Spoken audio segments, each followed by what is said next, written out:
بسم اللہ الرحمن الرحیم۔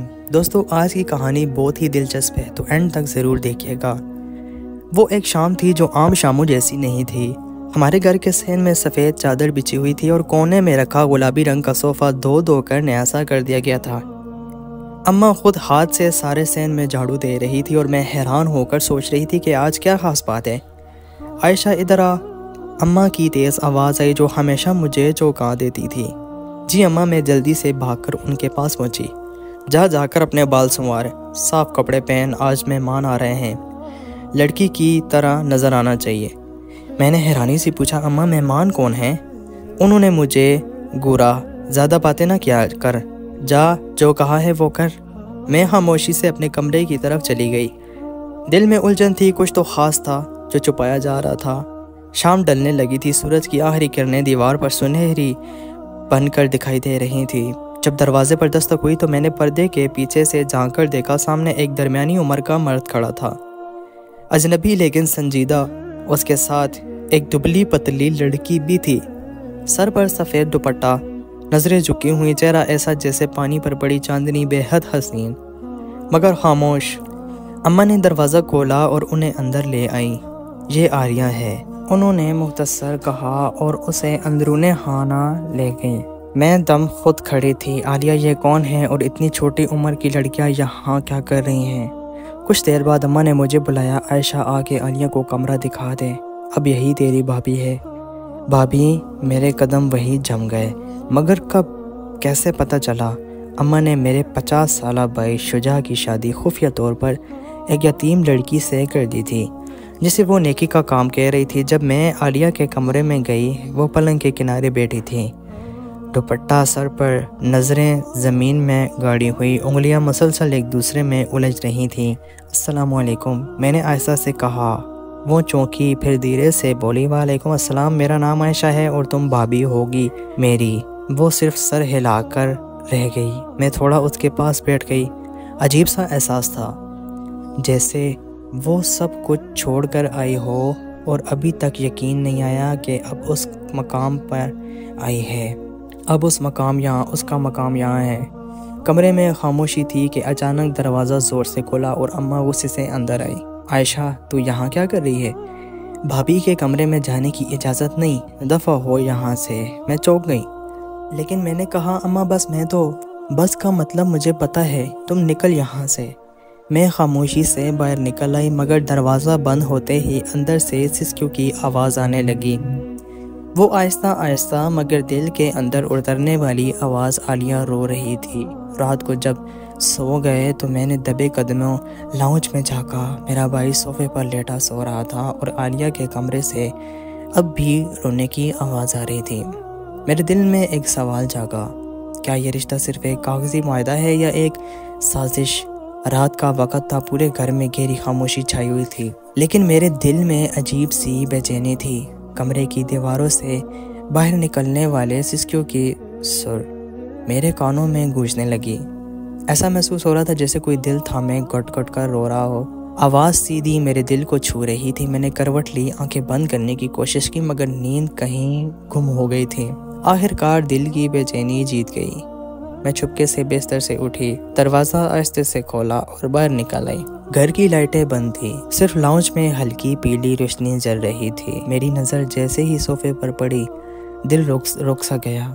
میرا بھائی شجاع شادی کی پہلی رات اپنی بیوی کے کمرے کے بجائے صوفے پر لیٹا سو رہا تھا، چہرے پر بے حد سنجیدہ نظر آ رہا تھا اور نظریں چھت کی طرف۔ ایسا لگ رہا تھا جیسے وہ سو نہیں رہا بلکہ کسی گہری سوچ میں گم ہے۔ میری نگاہیں آہستہ آہستہ اس بند دروازے کی طرف بڑھنے لگی جہاں عالیہ میری نئی بھابھی موجود تھی۔ دروازے کے پیچھے سے رونے کی آواز مزید واضح ہو گئی۔ یہ وہ عام رونا نہیں تھا جو دکھ میں ہوتا ہے، یہ وہ سسکیاں تھیں جو دل کے ٹوٹنے پر نکلتی ہیں، جیسے کسی نے اندر سے کسی کے خواب، امیدیں اور بھروسے کو چکنا چور کر دیا ہو۔ میری آنکھوں میں نمی آ گئی۔ بھابھی جو دن میں ایک لفظ نہ بولی، اب رات کے اندھیرے میں اپنے دکھ کو صرف خدا سے بانٹ رہی تھی۔ میں آگے بڑھ کر بھائی کے قریب آ گئی۔ بھائی، آپ یہاں کیوں ہیں؟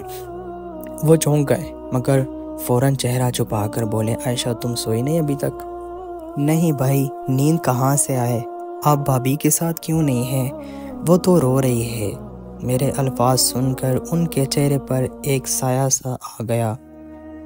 کچھ باتیں تم نہیں سمجھو گی عائشہ، بس وقت آنے پر سب پتہ چل جائے گا۔ اور وہ کروٹ بدل کر خاموش ہو گئے۔ میں ساکت کھڑی رہی۔ میں واپس اپنے کمرے میں آ گئی، لیکن دل میں ایک طوفان برپا تھا۔ صبح کی ٹھنڈی ہوا کھڑکی کے پردے پر لگ رہی تھی۔ فضا میں خاموشی کے ساتھ ایک عجیب سا بوجھ سا محسوس ہو رہا تھا۔ میں نے بیدار ہو کر گھڑی دیکھی، صبح کے 7 بج رہے تھے۔ نیند تو جیسے رات سے روٹ گئی تھی، مگر جسم سستی سے چور تھا۔ دروازہ کھول کر باہر نکلی تو باورچی خانے سے ہلکی ہلکی برتنوں کی آواز سنائی دی۔ کچن کے دروازے تک پہنچی تو اندر کا منظر دیکھ کر دل ایک لمحے کو ٹھٹک گیا۔ عالیہ میری نئی بھابھی چپ چاپ چولہے کے سامنے کھڑی ناشتہ بنا رہی تھی۔ اس کے چہرے پر نکاہت، آنکھوں کے نیچے ہلکے اور سب سے زیادہ تکلیف دہ اس کی سوجی ہوئی آنکھیں۔ میں دھیرے سے آگے بڑھی۔ بھابھی آپ آرام کر لیں، میں ناشتہ بنا دیتی ہوں۔ اس نے میری طرف دیکھا اور دھیرے سے مسکرا کر کہا، نہیں عائشہ، سب کو وقت پر ناشتہ مل جانا چاہیے۔ اس کے لہجے میں وہی نرمی تھی جو دکھ میں لپٹی ہوتی ہے۔ کوئی گلہ، کوئی شکوہ نہیں، بس خاموشی اور ذمہ داری۔ تبھی اماں کچن میں آئی، آنکھوں میں غصہ اور ماتھے پر بل۔ اتنی دیر لگا دی، سب بھوکے بیٹھے ہیں اور تو اب تک ناشتہ بنا رہی ہے؟ عالیہ نے نظریں جھکا لی۔ بس ہو گیا ہے اماں، ابھی پیش کرتی ہوں، زبان مت چلایا کر۔ میں نے پہلے ہی کہا ہے وقت پر سب کچھ ہو جانا چاہیے۔ میں نے اماں کی طرف دیکھا۔ اماں بھابھی بھی اکیلی ہیں، تھوڑا وقت تو لگے گا نا؟ انہوں نے مجھے تیز نظروں سے گھورا۔ اب تو بھی سکھانے لگی ہے مجھے، چل ہٹ یہاں سے۔ میں خاموش ہو گئی، مگر دل اندر سے تڑپ رہا تھا۔ بھائی ٹیبل پر بیٹھے تھے، میں نے ان کی طرف دیکھا۔ چہرہ بے تاثر، نظریں جھکی ہوئی اور خاموشی ایسی جیسے زبان گم ہو گئی ہو۔ بھائی جو کبھی اماں کے ہر فیصلے پر بحث کیا کرتے تھے، آج ایک ہارے ہوئے شخص کی طرح بیٹھے تھے۔ عالیہ نے ناشتہ ٹیبل پر رکھا، پھر خاموشی سے ایک طرف ہو کر کھڑی ہو گئی۔ کسی نے نہ شکریہ کہا، نہ نظر اٹھا کر اس کی طرف دیکھا۔ کئی دن گزر چکے تھے، مگر گھر میں ماحول بدلا نہیں تھا۔ میں نے غور کیا کہ عالیہ دن بدن خاموش اور تھکی ہوئی سی ہو رہی تھی۔ اس کی باتیں پہلے ہی محدود تھی، اب تو چہرہ کے تاثرات بھی جیسے بے جان ہوتے جا رہے تھے۔ میرے بھائی شجاع کا رویہ بھی عجیب حد تک بدلا ہوا تھا۔ وہ گھر میں ہوتے ہوئے بھی کسی کونے میں چپ چاپ بیٹھے رہتے، نہ بھابھی سے بات کرتے نہ کسی اور سے، اور سب سے عجیب بات، وہ آج تک بھابھی کے کمرے میں نہیں گئے تھے۔ شادی کو 3 ہفتے ہو چکے تھے، لیکن وہ ہر رات کبھی لاؤنج کے صوفے پر سوتے، کبھی ابا کے کمرے میں ایک اضافی چارپائی پر۔ ایک شام میں نے اماں سے آہستہ سے پوچھا، ابا بھابھی بھائی کے ساتھ کمرے میں کیوں نہیں سوتے؟ اماں نے غصے سے میری طرف دیکھا، تمہیں ہر بات میں ٹانگ اڑانے کی عادت ہے؟ یہ ان کا آپس معاملہ ہے، تمہیں فکر کرنے کی ضرورت نہیں ہے۔ میں خاموش ہو گئی، مگر دل کی بے چینی کم نہ ہوئی۔ رات کے وقت میں لاؤنج سے گزری تو بھائی اسی پرانے صوفے پر لیٹے ہوئے تھے، کمبل ادھورا سا اڑا ہوا، چہرے پر الجھن کے آثار۔ میں کچھ کہنے لگی، پھر رک گئی۔ اسی وقت بھابھی کا کمرہ میری نظر کے سامنے آیا۔ دروازہ آدھا کھلا تھا اور کمرے کے اندر مدھم روشنی جل رہی تھی۔ عالیہ تکیے سے ٹیک لگائے ایک کپ چائے تھامے بیٹھی تھی۔ اس کی آنکھیں تھکی ہوئی تھی، جیسے نیند اس کے دروازے سے واپس لوٹ جاتی ہو۔ اگلے دن اماں نے اسے کچن میں بلایا۔ سن، آج دوپہر کو سین کی صفائی بھی کر لے اور پردے بھی دھو ڈالنا، شام میں کچھ مہمان آ سکتے ہیں۔ عالیہ نے آہستگی سے سر ہلایا، اور سن، نانی کے لیے کھچڑی بھی بنا دینا، اس کے لیے الگ تیل کم ڈال کر اور آٹا بھی گوندھ دینا۔ میں سن رہی تھی، دل میں سوال جنم لے رہے تھے کہ کیا یہ سب کام ایک اکیلی نئی دلہن کے لیے مناسب تھے؟ کوئی آرام، کوئی نرمی، کوئی احساس، کچھ بھی تو نہیں دیا جا رہا تھا۔ اسے یہ سب کچھ روز کا معمول بن چکا تھا، جیسے عالیہ گھر کی بہو نہیں، ایک نوکرانی ہو جس سے نرمی کی نہیں، صرف حکم دینے کی اجازت ہو۔ اور میرا بھائی اس کی خاموشی اب صرف الجھن نہیں ایک ماما بن چکی تھی، جیسے وہ کچھ جانتا ہو لیکن کہنے سے قاصر ہو۔ وہ رات باقی راتوں سے مختلف تھی۔ گھر کے اندر ایک عجیب سا تناؤ محسوس ہو رہا تھا، جیسے ہوا میں کوئی گھٹن سی بھر گئی ہو۔ عالیہ نے رات کا کھانا تیار کیا، سب کے سامنے رکھا اور پھر چپ چاپ کچن میں چلی گئی۔ میں نے اس کے چہرے پر تھکن کے ساتھ ساتھ اداسی کی ایک گہری لکیر دیکھی جو دن بدن گہری ہوتی جا رہی تھی۔ میں بھی خاموشی سے کمرے میں چلی گئی مگر ذہن الجھا ہوا تھا۔ کچھ دیر بعد اچانک گھر کے اندر زور زور سے آوازیں گونجنے لگی۔ اماں کے کمرے سے شجاع بھائی کی بلند آواز سنائی دی جو پہلے کبھی اتنی شدت سے سننے کو نہیں ملی تھی۔ آخر کب تک اماں، کب تک آپ مجھے اس کمرے سے دور رکھیں گی؟ میں شادی شدہ ہوں، میرا حق ہے اس کے ساتھ رہنا، اس کے ساتھ جینا۔ اماں کی آواز بھی بلند ہو گئی۔ زبان سنبھال کر بات کر، اماں سے زبان چلانے لگا ہے۔ تو نہیں جانتا ہے مجھے، تو نہیں جانتا ہے تیرے لیے کیا بہتر ہے اور کیا نہیں۔ میں جو کر رہی ہوں تیرے فائدے کے لیے کر رہی ہوں۔ فائدہ؟ کون سا فائدہ اماں؟ کیا بیوی سے دور رہنا بھی کوئی فائدہ ہوتا ہے؟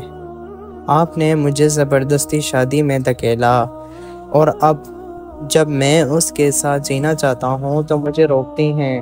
زبان بند کر، تو کچھ نہیں جانتا۔ تیرے ساتھ جو مسئلہ ہے اسے جاننے کا شعور بھی نہیں تجھ میں۔ میں حیرت سے دروازے کے قریب آ گئی۔ دل زوروں زور سے دھڑک رہا تھا۔ ان کی گفتگو ایک ایسی حقیقت کی طرف اشارہ کر رہی تھی جس کا مجھے کبھی اندازہ نہیں تھا۔ بھائی کی آواز غصے سے بھری ہوئی تھی اور اماں کے لہجے میں وہ روایتی دبدبا تھا جس سے ہم سب بچپن سے خوف کھاتے آئے تھے۔ اماں، آپ میری زندگی کے فیصلے کر رہی ہیں لیکن میری بیوی کی زندگی برباد ہو رہی ہے۔ وہ دن رات کام کرتی ہے، ایک لفظ نہیں بولتی ہیں اور آپ اس پر حکمرانی کرتی ہیں جیسے وہ نوکرانی ہو۔ تو اس کے لیے بولے گا میں نے اس یتیم لڑکی کو اس گھر میں جگہ دی اور آج تو میرے خلاف اس کا ساتھ دے رہا ہے۔ جی، اگر انصاف کا ساتھ دینا بغاوت ہے تو میں باغی ہوں۔ اماں اس لمحے اماں خاموش ہو گئی اور میں اندر تک کانپ رہی تھی۔ یہ وہ لمحہ تھا جب میرے بھائی کی خاموشی پہلی بار ٹوٹی تھی۔ وہ اب بھی اسی لاؤنج کے صوفے پر سوتا تھا لیکن اس کی آواز نے اس رات ہمارے گھر کی دیواروں کو ہلا کر رکھ دیا تھا۔ میں دروازے سے ہٹنے ہی والی تھی کہ پیچھے سے ایک زوردار جھٹکا محسوس ہوا۔ دروازہ کھلا، اماں میرے سامنے کھڑی تھی، ان کی آنکھوں میں طوفان تھا۔ وہ لمحہ بھر کے لیے کچھ نہیں بولی، صرف میری آنکھوں میں گھورتی رہی تو باتیں سن رہی تھی۔ مجھے کہنے لگی تو باتیں سن رہی تھی؟ ان کا لہجہ زہر آلودہ ہو چکا تھا۔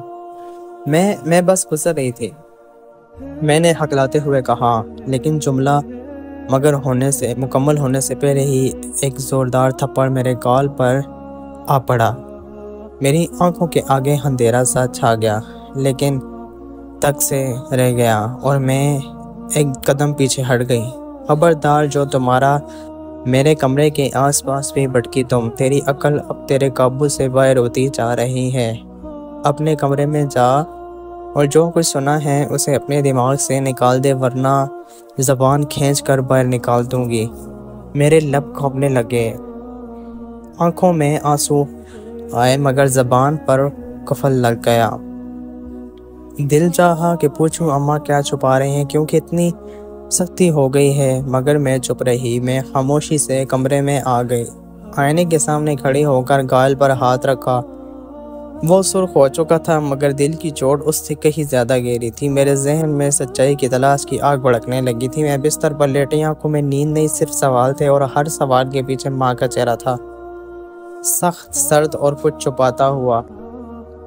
کچھ دن خاموشی سے گزر گئے لیکن گھر کا ماحول ویسا ہی رہا۔ اماں کا رویہ اب مزید سرد ہو چکا تھا اور بھائی مکمل خاموشی میں ڈوب گیا تھا، لیکن اب بھابھی کی حالت دن بدن کمزور ہوتی جا رہی تھی۔ میں نے پہلی بار اس کی رنگت پر غور کیا۔ وہ چمکتا چہرہ جو پہلی ملاقات میں معصوم سا لگ رہا تھا اب پیلا پڑ چکا تھا۔ ایک دن جب میں کچن میں داخل ہوئی تو وہاں کھڑی تھی۔ گیس کا چولہا آن تھا اور وہ ہلکی سی کھانسی کے ساتھ برتن دھو رہے تھے۔ اس کے ہاتھ بار بار لرز رہے تھے۔ بھابھی آپ ٹھیک ہیں؟ میں نے فکر سے پوچھا۔ وہ چونکی، پھر فوراً مسکرانے کی کوشش کی۔ ہاں بس ذرا تھکن ہے۔ آپ ڈاکٹر کے پاس چلیں، میں لے چلتی ہوں۔ نہیں عائشہ، سب کام پڑے ہیں اور تمہاری ماں ناراض ہو جائے گی۔ میں ٹھیک ہوں۔ اس کی آواز میں کمزوری صاف جھلک رہی تھی، مگر وہ ہمیشہ کی طرح صبر کی چادر میں لپٹی رہی۔ اسی رات جب سب سو گئے، میں اپنے کمرے سے نکلی تو دیکھا وہ لاؤنج میں قالین پر بیٹھی، سر پکڑے، آنکھیں بند کیے ہوئے تھی۔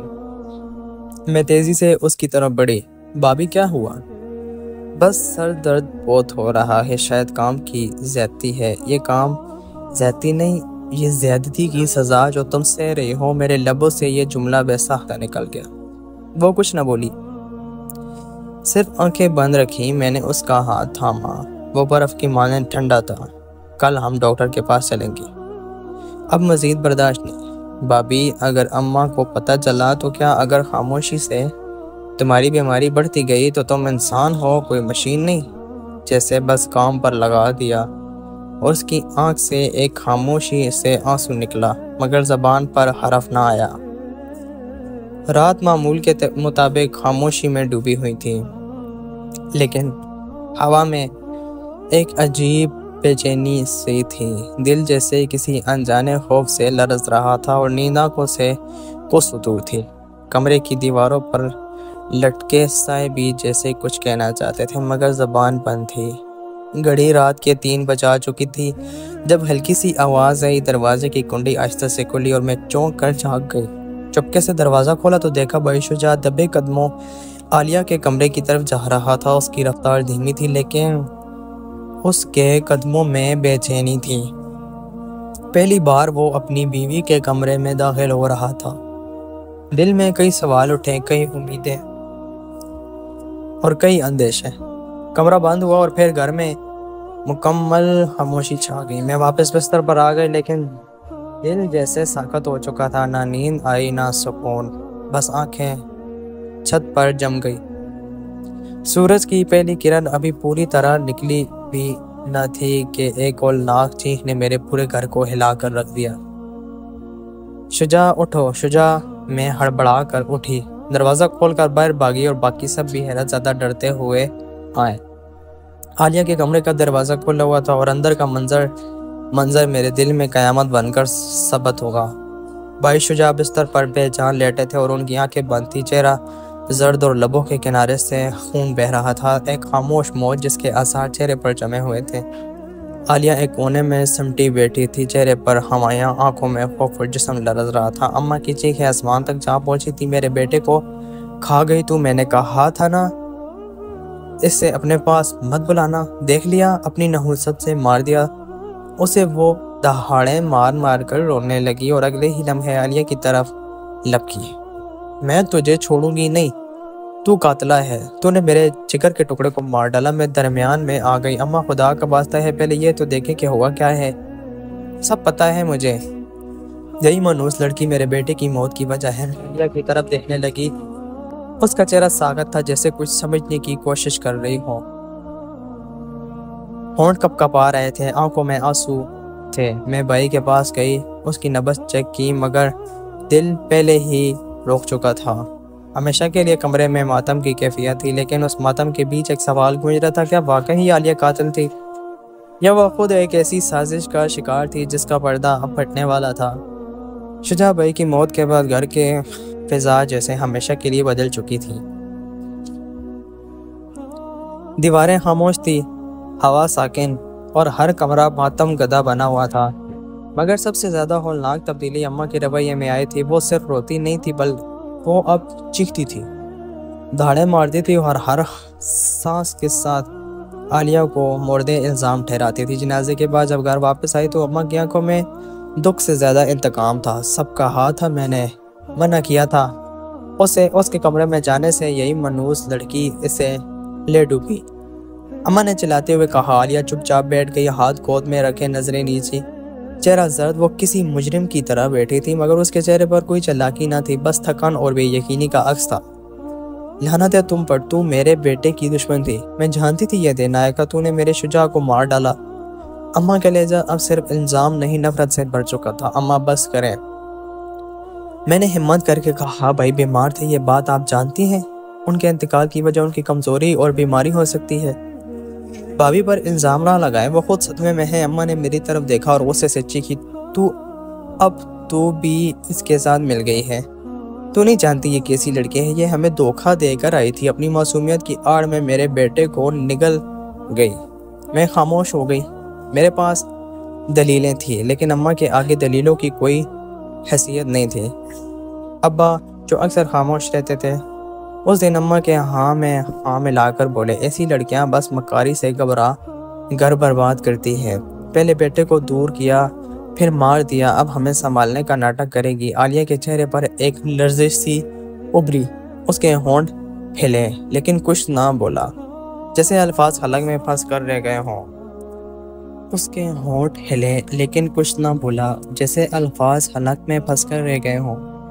میں تجھے اس گھر میں اب ایک دن بھی نہیں دیکھنا چاہتی، اماں نے غصے سے کہا، تو چلی جا یہاں سے۔ تجھے کیا؟ اماں کیا کرے گی؟ آپ میں پھر سے بول پڑی، کتنے دن تک آپ اپنی نفرت سے ہمیں جلاتی رہیں گی؟ کیا ہر سانحہ الزام کسی ایک پر ڈال دینا انصاف ہے؟ اماں میری طرف لپکی، لیکن اب میں پیچھے نہیں ہٹوں گی۔ اس گھر میں انصاف کے لیے آواز اٹھانا لازم ہو چکا ہے۔ لیکن عالیہ وہ آج بھی خاموش تھی، جیسے اس نے سب کچھ اللہ کے حوالے کر دیا ہو۔ مگر ایک بات طے تھی، یہ الزام صرف زبان کا نہیں تھا، یہ اس کی عزت پر وار تھا، جیسے عالیہ نے ہر حالات میں سنبھالنے رکھا تھا۔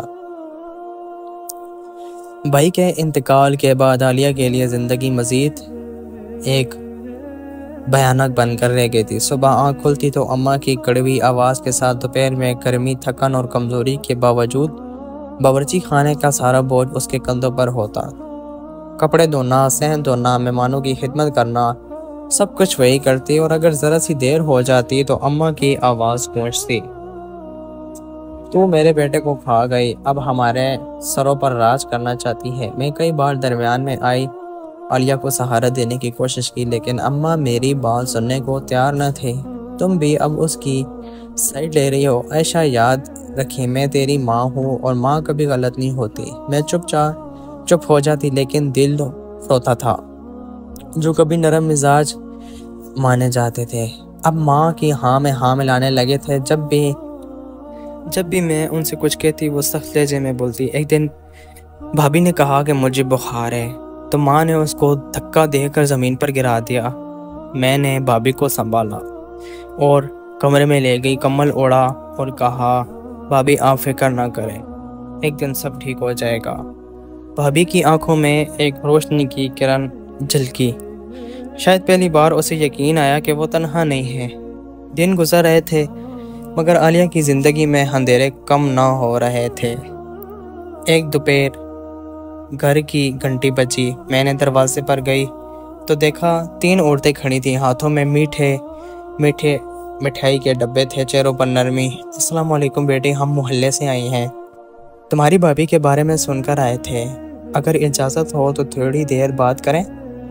میں حیران رہ گئی، مگر انہیں احترام سے اندر لے آئی۔ وہ صحن میں بیٹھ گئی اور میں نے عالیہ کو بلایا۔ عالیہ آہستہ آہستہ اندر آئی، سفید دوپٹہ سر پر، نظریں جھکی ہوئی، مگر چہرے پر وہی معصومیت، وقار۔ ان عورتوں نے جیسے ہی اسے دیکھا، ایک جھلکی سی مسکراہٹ ان کے چہروں پر آ گئی۔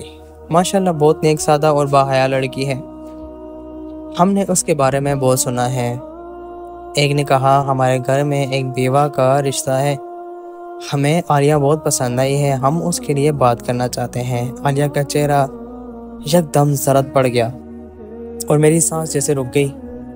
ابھی ہم کچھ کہہ ہی رہے تھے کہ اماں کمرے سے نکلی اور عورتوں کو بیٹھے دیکھ کر فوراً سمجھ گئی کہ بات کیا ہو رہی ہے، یہ کیا ہو رہا ہے۔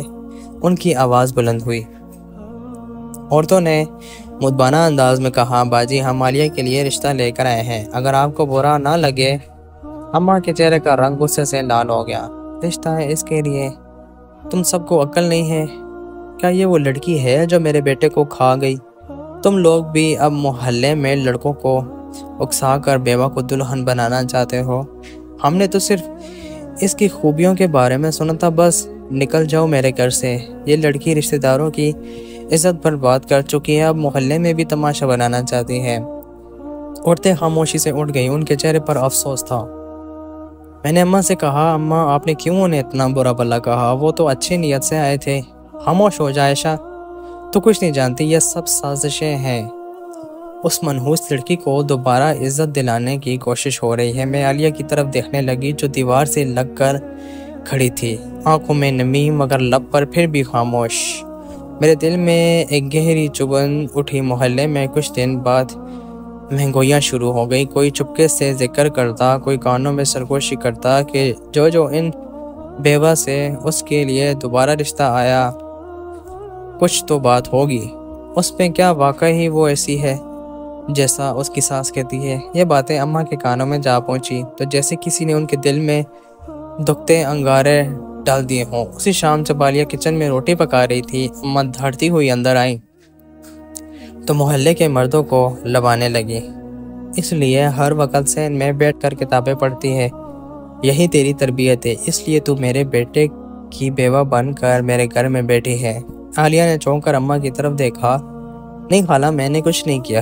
جھوٹ سے جھوٹ مجھے سب پتہ ہے، اور جو عورتیں رشتے لے کر آئی تھی انہوں نے کہا تھا کہ تیرا ذکر مردوں میں ہوتا ہے، تیرا حسن، تیری نزاکت سب بیان کرتے ہیں، تو نے محلے والوں کو بھی اپنا دیوانہ بنا لیا ہے۔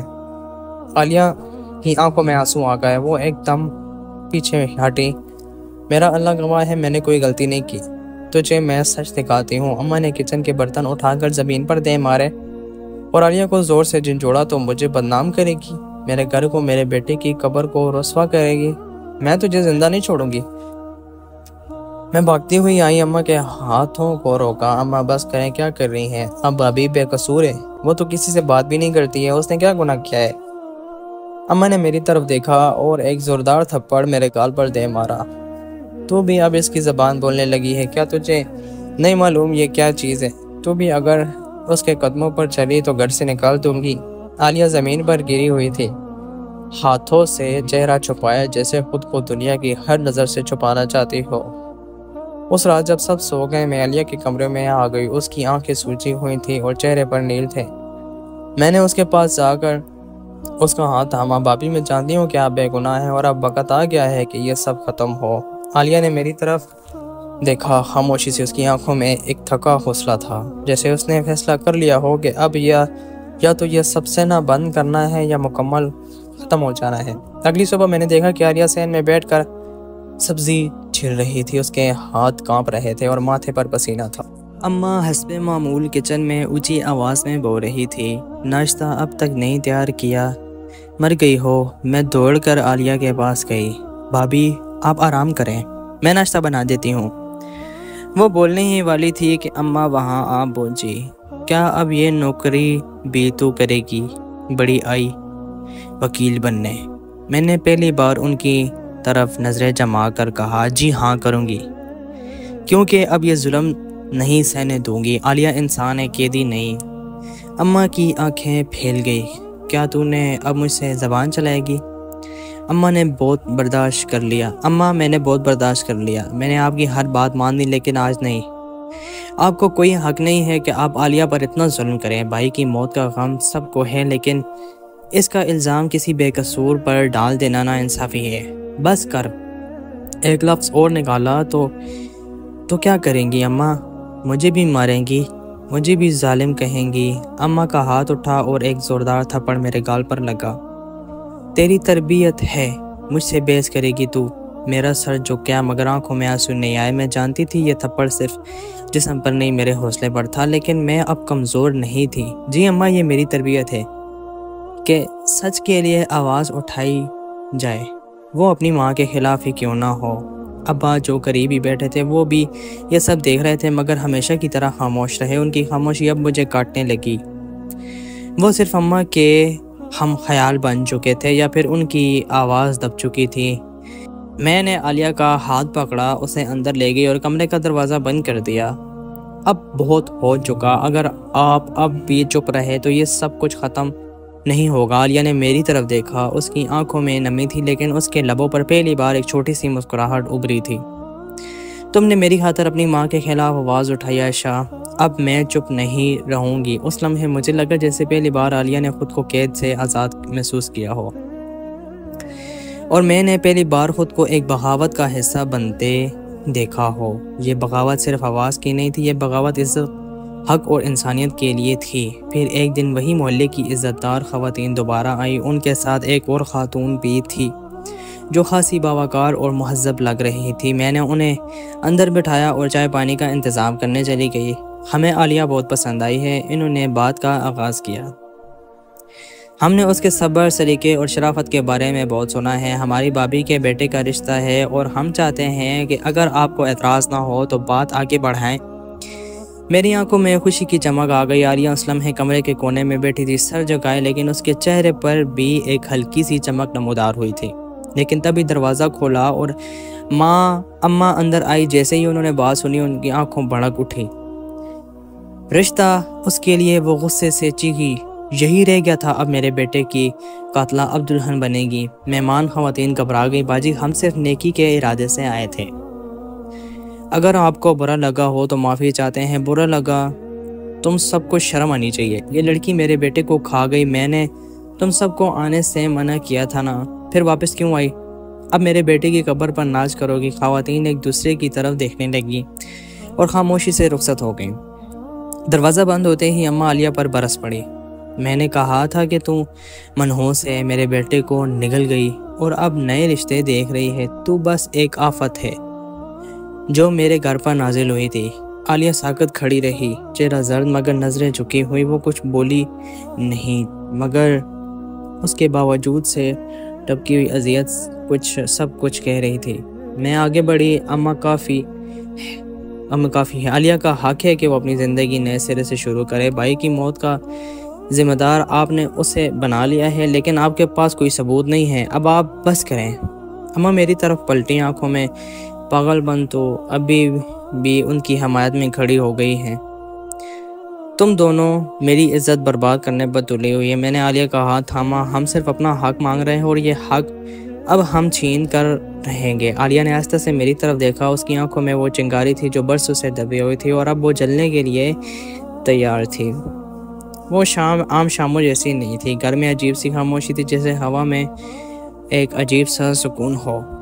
پورا دن خاموش رہے، لیکن ان کی آنکھوں میں جو طوفان چھپا تھا وہ ہر قدم محسوس ہو رہا تھا۔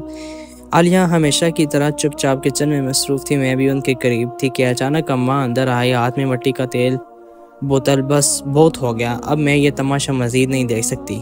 ان کے چہرے پر پاگل پن جھلک رہا تھا۔ اماں، یہ کیا کر رہی ہیں آپ؟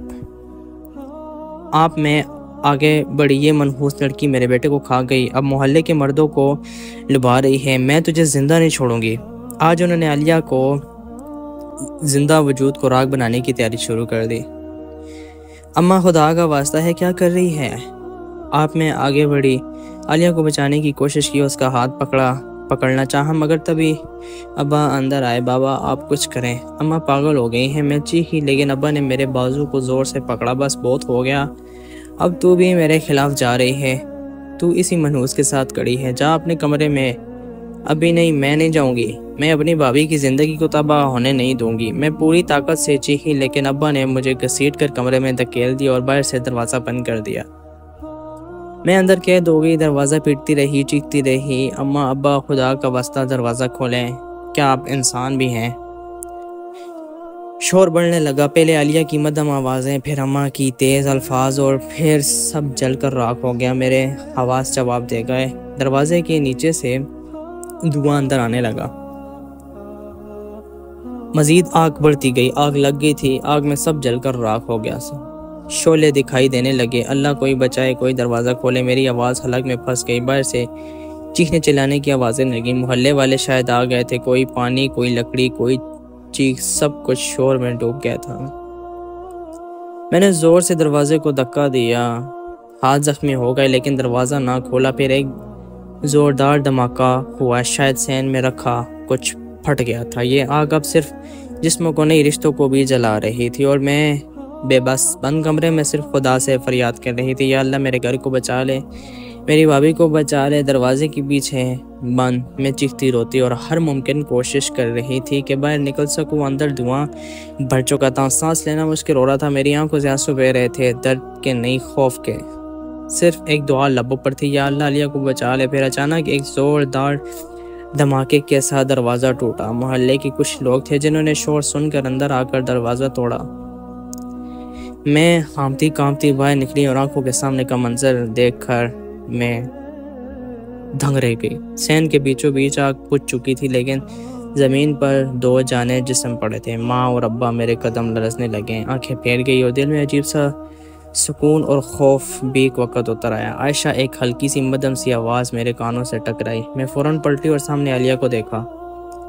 وہ لاؤنج کے کونے میں بیٹھی تھی، دوپٹہ کندھوں پر، کپڑے سیاہ پڑ چکے تھے مگر جسم سلامت تھا۔ میں دوڑ کر اس کے پاس گئی۔ بھابھی آپ ٹھیک ہیں؟ وہ ہلکا سا مسکرائی، آنکھوں سے آنسو بہنے لگے۔ میں زندہ ہوں عائشہ، وہ آگ جو میرے لیے لگائی تھی وہ الٹی پڑ گئی، مگر آپ کیسے بچ گئی؟ کہاں تھی آپ؟ عالیہ نے